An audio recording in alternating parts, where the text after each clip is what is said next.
welcome back to another episode of Psychonaut Sessions, your home for all things psycho, celebrating Halloween month this month, and taking a look at the 39 Screams. This is a horror anthology, black and white, from my favorite year in comics. Come on, kids, you can sound it out. 1986. Found this at a comic convention. Didn't really know about it. Turns out there's 4 issues that were put out. I would like to collect the rest of them. It just looked like a fun little ditty. Love the logo. It's got that like just EC horror kind of element to it, but very underground style. I think that's actually the label of the box that I found it in was quote unquote underground comics by Thunder Boss Press. I don't know what else that they put out other than 39 Screams. But yeah, so the person who did the cover and actually did 2 of the stories in here is Bob Kathman. Bob Kathman is actually still been around and doing things. He did a lot of things for Sony and EverQuest games. He has done some comics. He actually did some work for Weirdo, the Robert Crumb book, as well as even had a couple of items in Rick Veitch's Rare Bit Fiends. So we share something in common, Bob Kathman, because I've had a comic strip myself appear in Rick Veitch's Rare Bit Fiends. So pretty cool that we share that connection. And this is all the way back in 1986. So nothing really major. Kevin Urich, the publisher, is just like, here we go, here's a book, and here are the 3 stories and what they're about. But you don't need to tell me what they're about, sir, because I'm gonna read them. So Bob Kathman has got a really interesting style. Again, this is 1986, so pretty early in his career. But very detailed, but not hyper detailed in certain areas. Very simple layout, very simple line work. But there's something about the design quality of his compositions that I really like. Like, for instance, this kind of like, I don't know, Van Gogh-ish backdrop of cloud motion going in the background here. Really neat, really interesting. And we get this lady named Rachel who's rising from the grave, and every once in a while he'll do these very simple. This is a ghost lady rising from the grave, and then you get some kind of image like this, which is just crazy, weird, and creepy. Just bleh, like she's all contorted, and like that would even kind of mess me up than seeing any of this stuff. I know some people get freaked out by someone just standing there in a white cloak or whatever, but man, if you got a weird contorted face, that's gonna mess with me. So this is all of these were written by Ed Colby. The only credits I could find by Ed Colby were this series. So I don't know what else he did. If anybody knows anything about Ed Colby, let me know. I'm certainly going to be diving more and more into the work of Bob Kathman, because I really enjoyed his stories here, and his storytelling. I like it, again, the design. He uses the blacks really well. The characters all have these kind of like angular forms that are kind of like an Art Deco-ish style. I love the way that the lighting is represented here on the chandelier. Just a lot of elements that I'd really like to, borrow and lift myself. You could probably get the concept of this. It's a story that has been told numerous times, but this woman who is a rich heiress who's dying, and her husband is having an affair with a secretary that she had hired long ago, and the secretary is like trying to convince him to, get the will, all in his name, blah blah blah blah. so that they can run off with her fortune. There's almost like a Rick Geary quality to um, his work. If anybody knows Rick Geary is uh, famous for his Victorian nonfiction serial killer, like murder mystery stories. Really cool stuff there. Um, and we get the lady coming through the streets, the ghost who actually kills a cop, which is interesting. Another very interesting, really beautiful element here. He's shining his flashlight, and there's all this kind of fun psychedelic stuff going on there. So he makes some really just interesting decisions that keep it all really, you know, fun and entertaining and unique. So we get the flashbacks of the backstory, and basically, essentially, the secretary ends up poisoning her, killing her, and of course, she curses her as she's dying, like "I'm gonna get you back," and blah blah blah blah blah. And she gets buried, and as she gets buried, they're like, "All right, now we can make out, and we're gonna have the house, the mansion, and everything to ourselves." And of course, she returns and breaks in, and we get our ghost wife coming back for revenge on her widower and the hussy who took her man away from him. So really fun stuff. What she does here is that she actually just scratches the secretary, and throws her out the window, so she's all cut up, so she has to like live with that. She's no longer beautiful and has to kind of live. The What's really neat is I like the facial detail that he put on the actual ghost woman. Just these horrendous looking faces that just like, man, oof, that's the kind of stuff you want to read for Halloween. And another good close up of her, and she goes to the man, "How could you betray me?" sort of thing, and goes up and gives him a big old squeeze, big old hug and squeeze, and snaps his back, basically snaps his spine, and she takes some fire out of the fire and lights the whole mansion on fire. It's like nobody will ever get the house, not you or anybody, and takes it all down with her. It would have been cool to see a bigger scene of the fire at play, but you kind of see it in the background here, and the cackle laughing. Fun. It's a kind of a common horror story trope, but it was a lot of fun. I liked it. I certainly really liked Bob Kaufman's artwork on it, like cartoony, but also Art Deco-y, kind of Victorian style, like really good stuff.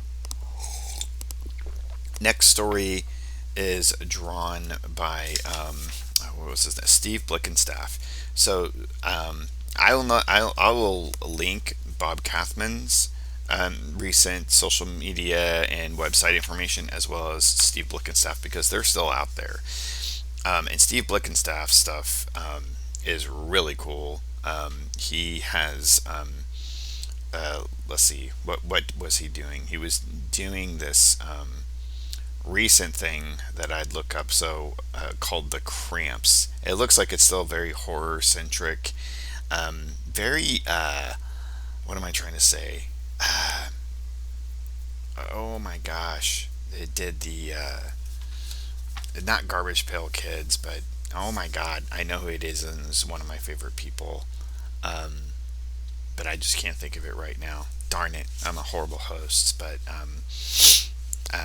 it was kind of like those those cards from like the 60s and 70s that were well before Garbage Pail Kids. Ugh, I can't remember. And he's one of my favorite fucking artists, and I can't. Oh, ladies and gentlemen, horrible. I need more coffee. I need more coffee. That's what the problem is. Coffee or whiskey or something. Anyway, the story is basically an alcoholic who buys a dummy in a shop, and the dummy begins speaking to him, and his whole life is going into the pits because he's an alcoholic, and it's a weird story. It's odd, the way the dummy starts running up to him.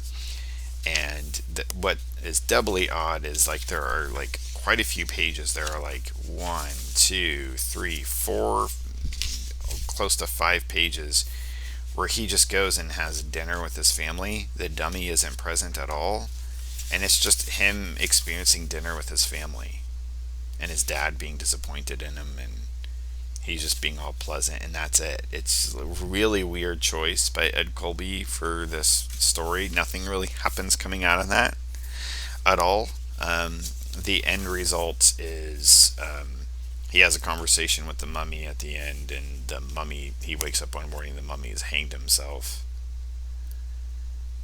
Um, it doesn't really explain anything what he was doing. The mummy wasn't really even haunting him, more like talking to him. But the dummy hanged himself because he just like couldn't take any of this anymore, because he's around humans all the time, and all humans are just full of pain and misery. But he doesn't get to have anything because he's a dummy. He doesn't get to have like alcohol or sex or love or anything like that. And so it's just like everything must end, and then just hangs himself. And I don't really understand what the point of it was. I thought it would be more scary. It was just more depressing. But the art. So, Blickenstaff's art is absolutely incredible. And he certainly has improved over time as well, if you look up his recent stuff. But I really like what he's doing here, because I don't know if he did it all in pencil, but it looks like he's actually doing some of this in ink, like a good portion, like he's doing it all in ink, but then he's going in with pencil or graphite for the shading and the textures. I really like how this looks and feels a lot. His art through this was definitely the most competent thing. So I use ink washes, and I like that effect. But I really like the effect here, especially when it's just copied all in black.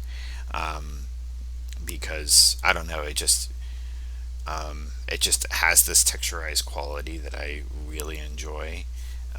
And I think it rounds out the figures really well. If he didn't have that going on, some of his figure work might possibly even have looked a little bit more flat than they actually are, just because of the way printing goes and stuff. But I mean, really love it. I'm gonna experiment with that myself for sure. I really like that. I just got to find a pencil that'll work really good for my art style. Love it. So check out Blickenstaff's stuff for sure.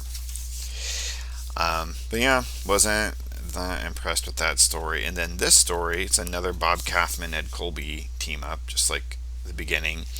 And it was kind of like, what? Superheroes? But like, hang in there, ladies and gentlemen, hang in there. So you get this boy who's growing up in a world of superheroes. That superheroes are just a common thing, and he's growing up looking up and to them and admiring them all the time. They're a common part of society. There's even, they come and like will speak at kids' schools, stuff like that. Kind of like a DC comics vibe. And he keeps like wondering like how superheroes are made. How do you become a superhero? He grows up. He's a teenager, and he gets picked on.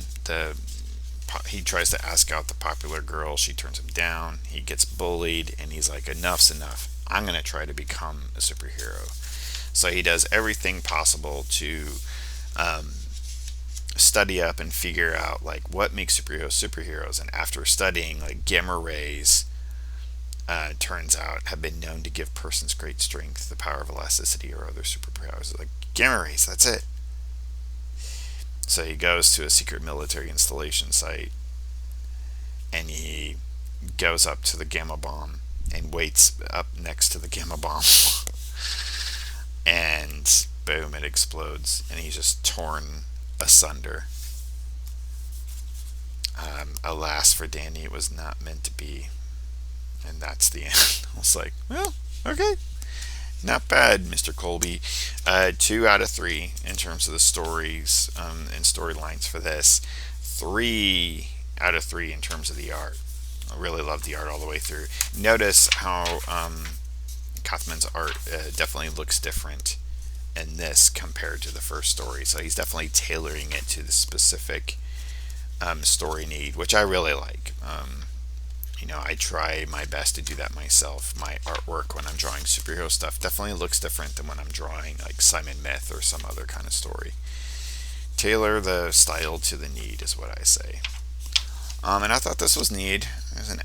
Neat. There's an ad in the back for die casters, protection tubes, thermocouples.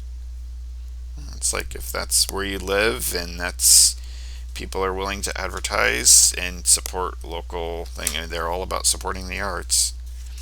But thank you, Taylor Controls Incorporated. I thought that was just kind of you don't usually see an ad in a comic book. Usually see an ad for other comics or video games or a local shop or distributor or something like that. But to just see one for high temperature cement that's pretty cool. All right, and then this back cover of what's coming next issue. A lot of fun. You never met anyone like Arnie. The legend continues. Pretty cool. Love it. It looks like it was just scribbled out real quick, the whole thing, and I appreciate that. Love it. So it was cool. 39 Screams. Happy Halloween, everybody. It's coming up.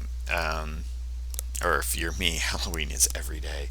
But really, really loved and enjoyed this for sure. I would like to find the others and finish them out. There's only 4 of them, so if anybody knows, has any copies or willing to get rid of, let me know. Ha! I remember the name. Editing this in because I just remember the name. Basil Wolverton. So that's what I was trying to compare his most recent artwork with Blickenstaff is Basil Wolverton. So this is some of Blickenstaff's latest stuff. I'm showing you on my phone. It very much reminds me of Wolverton's like cards and things that he did just in his different creatures. Love that stuff. So Blickenstaff is definitely somebody that I'm going to be diving into a heck of a lot more because this is right up my alley. Anyway, I wanted everybody to know that it was on the tip of my tongue, and as soon as I hit the non-record button, it came to me. All right, stay safe out there, everybody, and keep it psycho.